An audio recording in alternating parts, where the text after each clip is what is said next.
Well, the caffeine is starting to kick in, and the boys are preparing for the first meal of the day. I'd call it breakfast, but breakfast on Dirty Jobs is a very loosey-goosey affair. We're not very picky about what's on the menu. We eat pretty much anything. Today, the chef is preparing tilapia, one of my favorite fish and one of my favorite Dirty Job stories, because tilapia wasn't even supposed to be in the story. We went to the desert to find out why striped bass was becoming so popular and what made it taste so good. Instead, I got the poop on something else. Striped bass are in the tank? Yeah, they're in this tank. There's about 28,000 fish. They're about a quarter pound.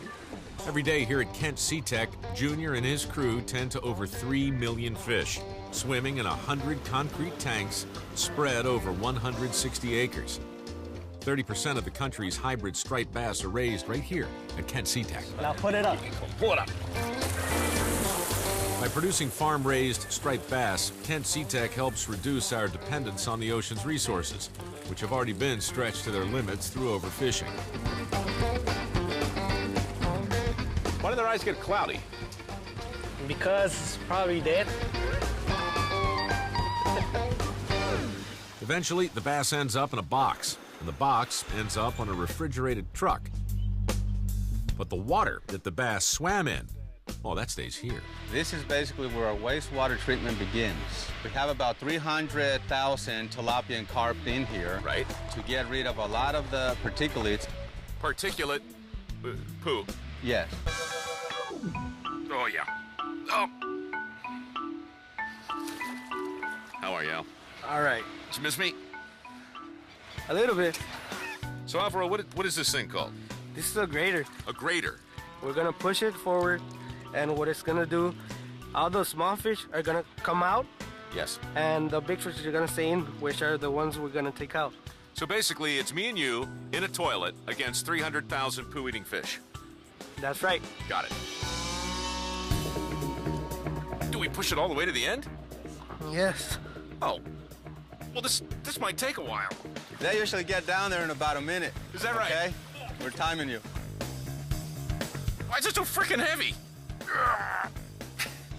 Are the fish pushing back?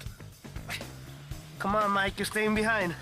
My feet are slipping over a coating of poo. What's the purpose of the ropes here, Junior? We get a person that can keep up with the other guy. We kind of give him a hand by pulling the rope for him.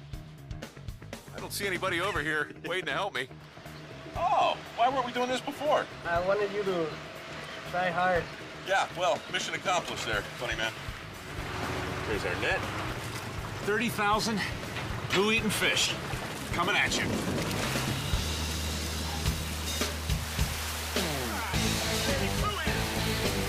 The tilapia and carp will eat over 30% of the solid matter in this dirty water.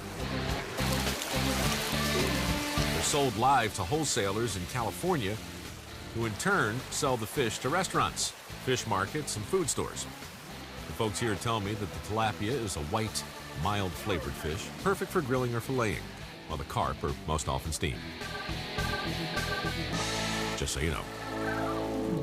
Your destiny's pretty much spelled out by your name. I mean, you just rearrange the letters, and there's no doubt about what you're going to spend your life eating. And so we come to the end of our fish story here in the Mojave Desert. Behold the striped bass, the star of the show. Delicious, raw, fantastic grilled. And next to it, the lowly tilapia, the fish of the future. Funny thing is, these guys need each other to survive out here.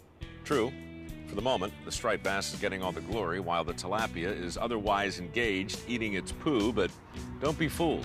Tilapia tastes great. Reminds me of bass.